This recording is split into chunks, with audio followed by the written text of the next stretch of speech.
On le surnomme le cannibale du Milwaukee, ce qui est justifié. Jeffrey Dahmer prenait un plaisir sadique à torturer, puis à manger ses victimes. I injected another syringe full of that dilute hydrochloric acid, and that's what killed him. I wasn't trying to kill him, but that's what happened. Enfant dans les années 60, Dahmer se réfugie dans son monde. Son jeu préféré est de tuer de petits animaux, de leur retirer la peau et de nettoyer les os à l'acide. That's the sort of thing that should raise a flag of concern when we have that sort of behavior, or prolonged torturing of any animal. Enjoying that, that's the sadistic element that is of concern, because you're only a step away. Animals can show fear, they can cry, they can scream. Adolescent, Dahmer se met à boire. Il devient lunatique, introverti, asocial.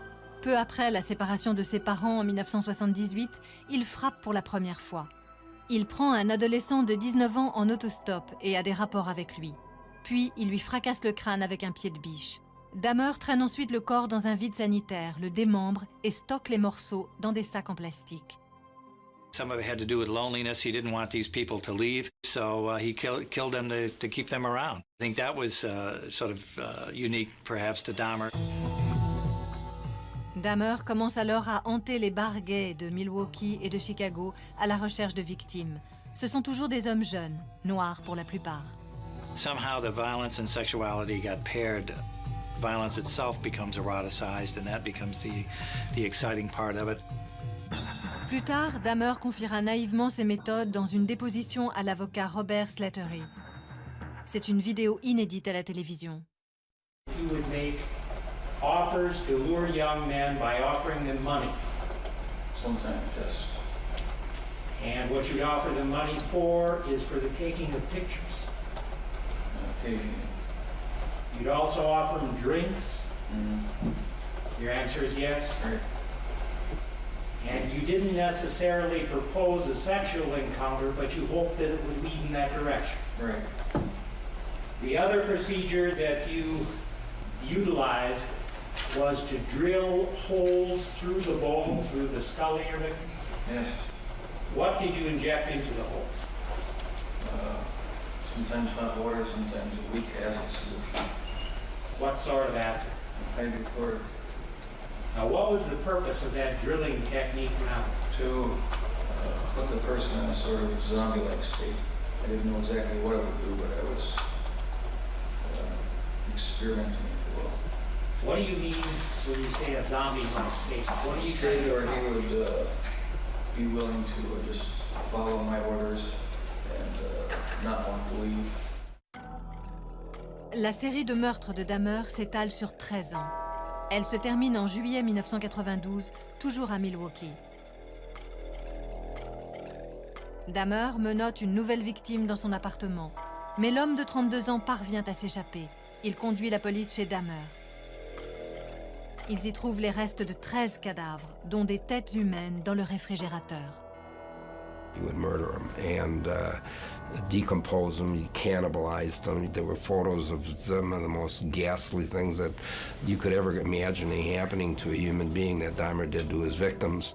En février 1992, Jeffrey Dahmer, 31 ans, est reconnu coupable de 15 meurtres. À l'époque, on s'arrache déjà cette étrange histoire.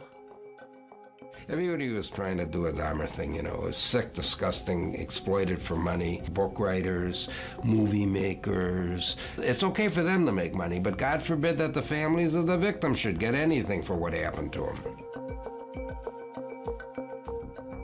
Jacobson lance un procès civil contre Dahmer. Le juge attribue aux familles une somme totale de 120 millions de dollars pour préjudices moraux. Mais d'où vient cet argent? Sûrement pas de la poche de Dahmer. We had actually, in LA, arranged with some writers, and how we were going to do it was that Jeffrey Dahmer would be interviewed face-to-face and filmed. And basically, for his first-person story rights, you know, Jeffrey, how'd you get to be such a sick individual that did so many demented, disgusting things with your victims? You know, that story was worth $1 million. Dahmer refuse de parler. Jacobson a alors une autre idée. Il est difficile d'y croire. We knew that the 311 items that were confiscated by the police from Jeffrey Dahmer's apartment, which included the vat that he used to boil down his victims, the hypodermic needle he used to lobotomize his victims, the cutting utensils he used to cut up his victims, the acids he used, and the lava lamp, everything else that was in that apartment would have a value. Le même juge décrète que les familles des victimes ont le droit de saisir la propriété personnelle de Dahmer. So that was our plan. We were going to have a Jeffrey Dahmer auction and sell off to the highest bidder all of Jeffrey Dahmer's assets. Plus troublant encore, les chaînes de télé du monde entier se bousculent pour filmer les enchères en exclusivité. Mais l'idée est jugée révoltante, surtout à Milwaukee. What ultimately happened there was that Joe Zilber, who is a philanthropist, wealthy property owner in Milwaukee, did not want to see something like that happen. He did not want a Jeffrey Dahmer auction. He thought it would be terrible for the world, terrible for Milwaukee. He stepped up and ended up, through negotiations, paid us $430,000, which then was divided up amongst all of the victim families.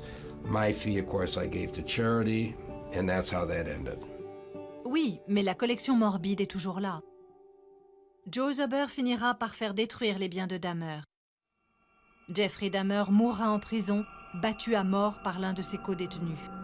Les criminologues s'accordent sur le fait que Dahmer a le profil de la plupart des tueurs en série, un homme blanc de moins de 35 ans. Eileen Wuornos ne correspond pas à ce profil, du moins en apparence. Mais en vérité, cette femme surnommée la putain au pistolet et la faucheuse des autoroutes n'était pas différente des hommes. There is a common link in these mystery murders. All 8 were white, middle-aged men.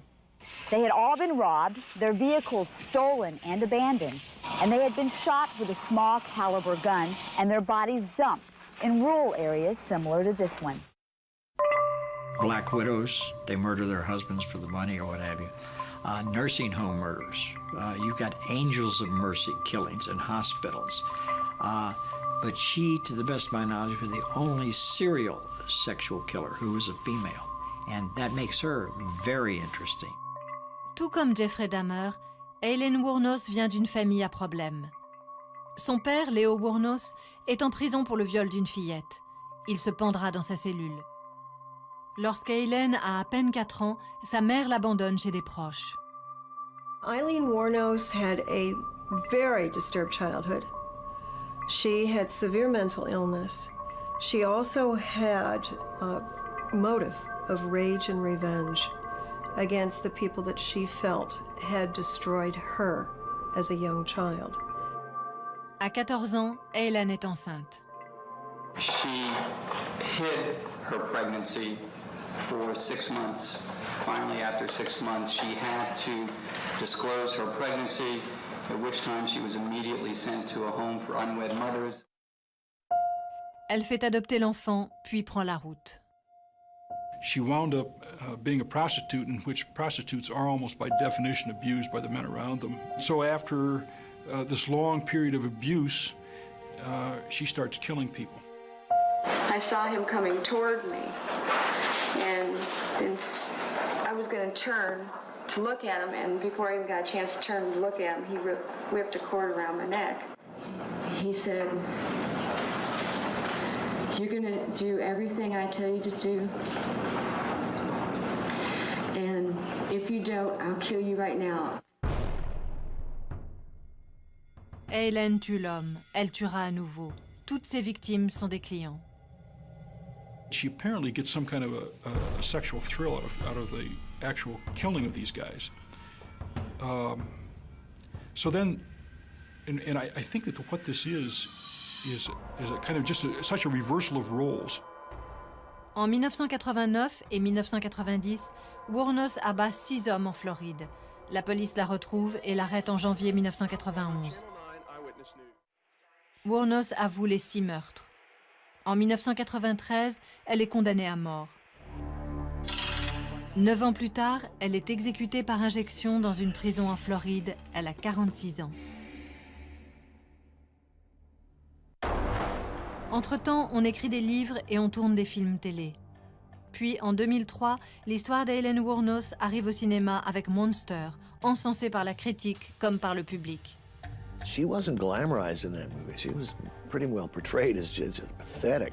Charlize Theron remportera un Oscar pour sa fascinante interprétation de Wuornos. She was a flawed human, like all of us, and I'm a true believer that, you know, we all make certain choices in our life, and she made some really bad choices in her life, but she also came from a very unfortunate place. Nous savons tous que les tueurs en série sont capables des crimes les plus inconcevables. Mais une question subsiste. Pourquoi ce besoin de tuer?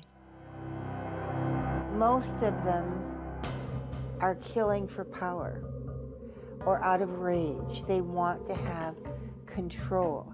Yes, there probably is a sexual element, but that element is part of having absolute control over somebody else. There's something missing there that this lack of compassion and empathy and concern for others is, they're very devoid of this. Many serial killers enjoy killing.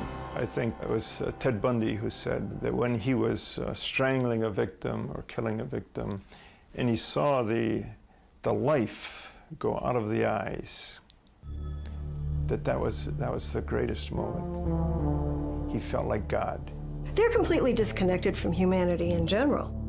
And that's very difficult for people to understand, because as human beings, we look at people and say, how could you possibly do something like that? How could you make that person suffer? How could you eat them? How could you dismember them? But to the serial murderer, there's absolutely nothing of any meaning to the act that they do. There is an ability to kill in the most ordinary people. Sometimes it goes back to the idea that we're sort of flipping back into the Stone Age, that this is the old killer instinct that is buried in the human soul as a kind of survival mechanism that propels us to kill, or at least allows us to kill. Le débat fait rage. Les tueurs en série sont-ils un produit de leur environnement ou sont-ils nés pour tuer?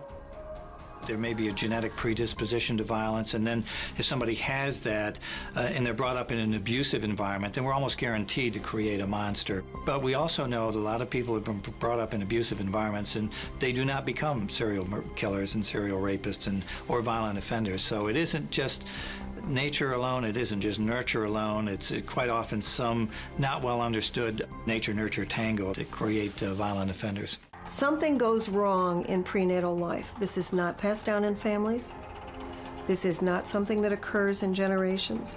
It's not like inheriting, the blue eyes from your family.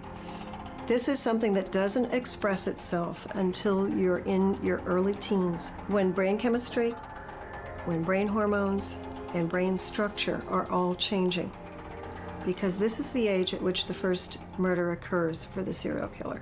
The problem with the serial murderer is that they don't really have a personality. They don't have anything that you can diagnose. They are such chameleons that they become whatever their environment wants them to become. And they're tremendous actors.